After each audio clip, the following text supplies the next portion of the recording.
వచ్చే నెల అంటే ఫిబ్రవరి 10, 11 తారీఖులో ప్రైమ్ మినిస్టర్ మోడీ గారు ప్యారిస్ వెళ్తున్నారు. ప్యారిస్లో ఆ 2 డేట్స్లో ఏఐ యాక్షన్ సమ్మిట్ అని చెప్పి ఒక సమ్మిట్ జరుగుతుంది.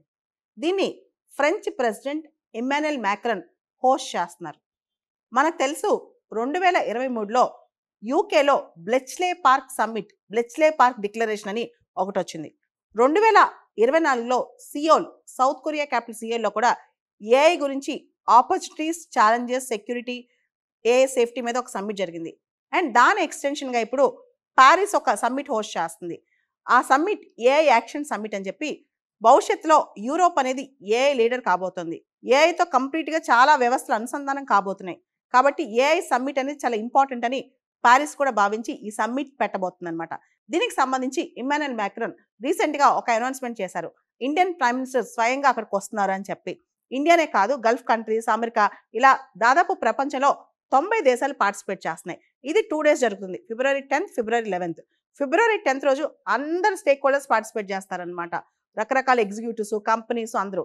ఫిబ్రవరి 11th రోజు ఎక్స్క్లూజివ్గా హెడ్స్ ఆఫ్ స్టేట్స్ అంటే దేశాధినేతలు, దేశాధ్యక్షులు వీళ్ళందరూ ఎవరైతే వస్తారో వాళ్ళు పార్టిసిపేట్ చేస్తారు. ఈ సమ్మిట్ ఏఐకి సంబంధించి ఒక ల్యాండ్ మార్క్ సమ్మిట్ కాబోతుంది. వచ్చే కొన్ని సంవత్సరాల్లో ప్రపంచాన్ని ఆర్టిఫిషియల్ ఇంటెలిజెన్స్ అనేది పరిపాలించబోతుంది. జాబ్స్ పోబోతున్నాయి. ఇవన్నీ పక్కన పెడితే ఏఐ సేఫ్టీ అండ్ సెక్యూరిటీ చాలా ఇంపార్టెంట్. ఏఐ లేకుండా లైఫ్ ఉండదు. కానీ ఏఐతో మనం ఎట్లాంటి ఛాలెంజెస్ ఎదుర్కోబోతున్నాం, వాటిని ప్రపంచం ఎలా ఎదుర్కోవాలి, దీని మీద ఈ సమ్మిట్ ముందుకెళ్ళబోతుంది. అందుకే దీని పేరు ఏఐ యాక్షన్ సమ్మిట్ అనమాట. ఏఐకి సంబంధించి మనం ఏ విధంగా దాంతో ముందుకెళ్ళాలి, దానిపైన ఛాలెంజెస్ ఎదుర్కోవాలి, ఇవన్నీ కూడా ఈ సమ్మిట్లో చర్చించబోతున్నారు. మన ప్రధాని Modi, French president Emmanuel Macron 2024లో 3 సార్లు కలుసుకున్నారనమాట. అంతేకాదు 2024 రిపబ్లిక్ డే చీఫ్ గెస్ట్గా కూడా భారతదేశానికి ఫ్రెంచ్ ప్రెసిడెంట్ ఇమ్మాన్యుయల్ మ్యాక్రాన్ వచ్చారు. ఇండియా ఫ్రాన్స్ రిలేషన్స్ అనేవి ఇప్పుడు బాగా ట్రెండ్ అవుతున్నాయి. ముఖ్యంగా ప్రస్తుతం మోడీ గారు నెక్స్ట్ మంత్ వెళ్ళే విజిట్లో ఇంపార్టెంట్ డిఫెన్స్ డీల్స్ కొన్ని సైన్ అవుతాయని చెప్పి డిస్కషన్ వస్తుంది. Advanced Rafale air crafts, Scorpene class submarines, వీటికి సంబంధించి ఒక డీల్ కుదరబోతుందని చెప్పి కూడా చర్చల్లోకి వస్తుంది. ఇండియా ఫ్రాన్స్ మధ్య, ఇండియా ప్యారిస్ మధ్య రాబోయే ఈ డిఫెన్స్ డీల్స్, ఈ రక్షణకు సంబంధించిన ఒప్పందాలు ఇవి దాదాపు $10 billion అంటున్నారు. అంటే చాలా పెద్ద ఒప్పందం అని చెప్పొచ్చు. అంతేకాదు SIPRI report, Stockholm International Peace Research Institute report ప్రకారం రష్యా తర్వాత ఇప్పుడు మనకి ఫ్రాన్స్ గొప్ప డిఫెన్స్ పార్ట్నర్గా ఎదుగుతోంది. మనకు తెలుసు ఇంతకుముందు 1990s వరకు కూడా ఇండియా డిఫెన్స్ పార్ట్నర్షిప్ అంటే ఎక్కువ రష్యాతోనే ఉండేది. అది ట్యాంక్ టెక్నాలజీ కావచ్చు, లేకపోతే ఎయిర్ క్రాఫ్ట్స్ కావచ్చు, గన్స్ కావచ్చు, ఇతర వెపన్స్ అన్నీ కూడా, సబ్మెరీన్స్ కావచ్చు, షిప్స్ కావచ్చు, ఇవన్నీ కూడా మనం రష్యా నుంచి కొనుక్కొచ్చుకునే వాళ్ళం.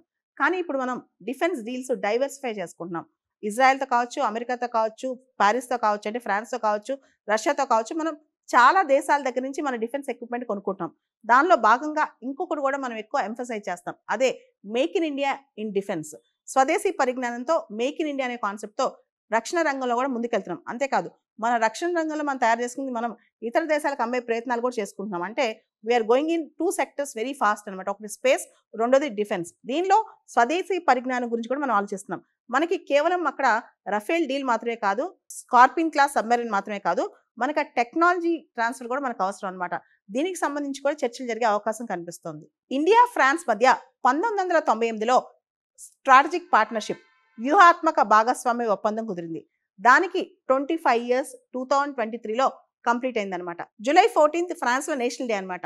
ఆ రోజు 1789 ఎప్పుడైతే ఫ్రెంచ్ రెవల్యూషన్ జరిగిందో అప్పుడు బ్యాస్టిలే ప్రిజన్ బ్రేక్ చేస్తారనమాట. ఆ డేని వాళ్ళు ఫ్రెంచ్ నేషనల్ డేగా చెప్పుకుంటారు. ఆ డే రోజు మోడీ గారిని అప్పుడు చీఫ్ గెస్ట్గా పిలిచారు 2023లో.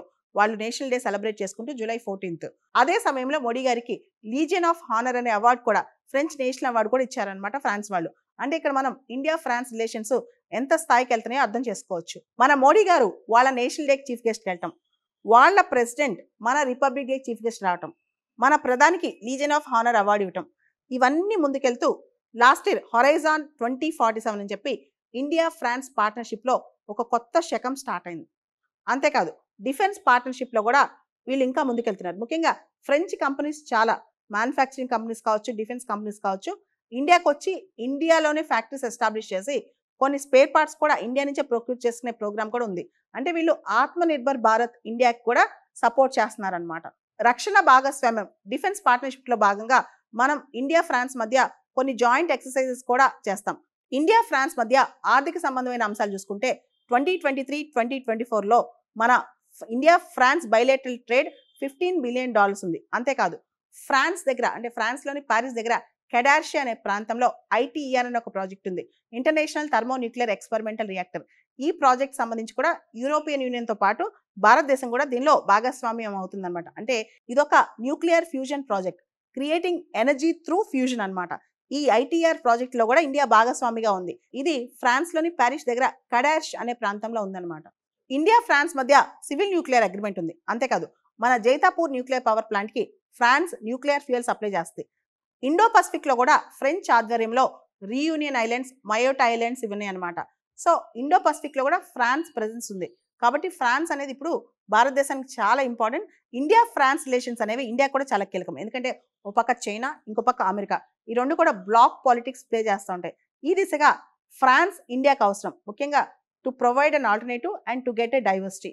ట్రేడ్లో కానీ, కల్చర్లో కానీ, డెవలప్మెంట్లో కానీ, స్ట్రాటజిక్ పార్ట్నర్షిప్లో కానీ ఫ్రాన్స్ మనకి చాలా అవసరం. ముఖ్యంగా వరల్డ్ అనేది ఒక బ్లాక్స్గా డివైడ్ అవుతున్న ఈ టైంలో ఫ్రాన్స్తో ఇండియా రిలేషన్షిప్ ఇండియాకి మంచిదే, ఫ్రాన్స్కి మంచిదే.